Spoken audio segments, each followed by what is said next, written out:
Okay, we're here at the Johannes Kelpius Cave. A lot of you may know this place. It's a very sacred spot, and we're here in Wissahickon, which is in between Germantown and Roxborough. So this has actually been here a lot longer than it seems. It looks like a root cellar now, but this is the Johannes Kelpius Rosicrucian Cave. Now, a quarter of a century, the only reason I became a Rosicrucian, definitely not a Mason, was not because of this cave, I hadn't seen it, but because the order was founded by Akhenaten, whose father was King Tut, or whose son was King Tut, excuse me.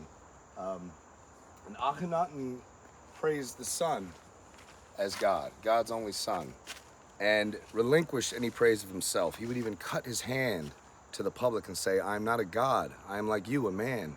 But the sun, God's son, is the Almighty, the light, the way. So this here is Kro Macht and Serum Eruk Ok. This is Ra, there's the crown, and there's the scarab. Eternity, the sun of crown. The sun rules. So you can take a freeze of this so you can read it at your leisure, but basically Johannes Kelpius came over here in the 1600s, in the late 1600s. This man spoke 13 languages and could write 2 languages simultaneously with both hands. That's insane. I speak a few languages, but I can't even probably write one well enough, but to imagine 2. So he used a larger percentage of his brain. And basically, the order of the Rosicrucian started by Akhenaten. When he had his son, King Tut, his son wiped out everything that he preached about sun being God and brought worship back to him as a deity.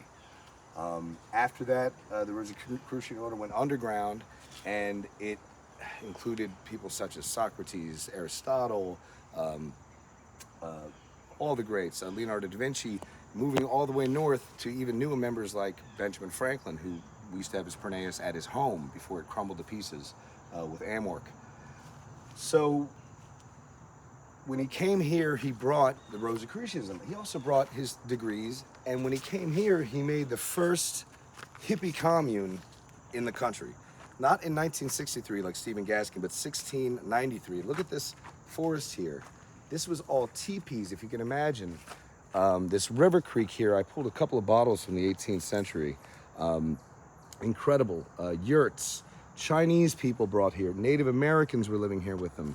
Indians, yogis from Sri Lanka, indentured servants that brought with them seeds in their turbans for herbs like ganja from the Ganges, which is why Jamaicans call it ganja. They prayed here, they sang together, they meditated in this cave before it was converted to a root cellar, and they prayed for world peace and the apocalypse. Now, not the end of the world, like a lot of people describe it, but apokalyptine in German and Latin means unveiling.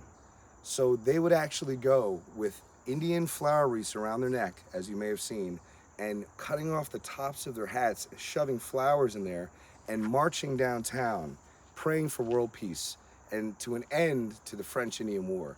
This was a very brutal war where the French and British were pitting the natives against each other, Lenape, the Delaware tribes, and others, to a point of genocide. So they knew that, and they were downtown protesting. They were before City Hall. They were countering all the troops, and here is where they did a lot of their meditations. Now, Johannes Kelpius also was rumored to have the philosopher's stone. Now, this is a conjugation and compacting of metals that he would actually personally adhere. Now, this is something I encountered in the Sahara Desert in Morocco. I met a madman in the tent, a Shadoudin, and he would actually meld the metals to the point where the metals and elements would seep into his hands so that he could manipulate objects that had the similar elements. It was rumored that when he was hunted down by Dutch alchemists, when the Dutch came here after the Swedish, and he threw the philosopher's stone at the bottom of the hill into the Wissahickon Creek, where it still remains. Now, there's enough lead in there that it sunk and may still be there. But basically, this is the cave where they did a lot of their meditations. One of the things that Johannes Kelpius studied was the violet flame in the Zohar. Now, I would like to share these pictures that I took years ago. I was here surveying damage for the Order of the Pernaeus. I'm one of the protectorates of the cave, which is ironic because my first name is also Johannes. And you can see there was plenty of graffiti. So we had to figure out eventually to acid wash it. You can still see some red in the letters now. There's a Nazi symbol, swastika there, not the Indian version. And I was with my dog, and she was running around, and we were having a good time. And then all of a sudden, I came right to this corner here, which is ironic because I buried a Lumerian starseed crystal on the top where they repointed this years ago.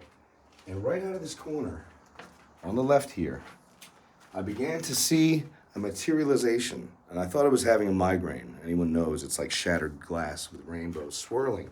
Well, this made patterns that were circular, like a mandala, of electric current that I saw. And once it completed itself, it turned into a flame and lit ablaze. Now, these are pictures from 2001 from my digital camera. Couldn't be manipulated, 25 years ago, right after I joined the order. And look at that. We're talking about a purple flame, only on the top, that was crackling like a fireplace. No heat, no sound. So if you come here, maybe burn some sage, bring an offering. Someone just brought a Mayan dragon head outside. Have a seat, meditate, and see what happens. I met a woman who came with her brother and saw the back light up in white. She said he ran out for fear so quickly that he cracked his head on the side of the rock and had to go to the hospital. So don't be surprised if you see something when you come here. And bring a camera, see if we can capture it. And always bring love.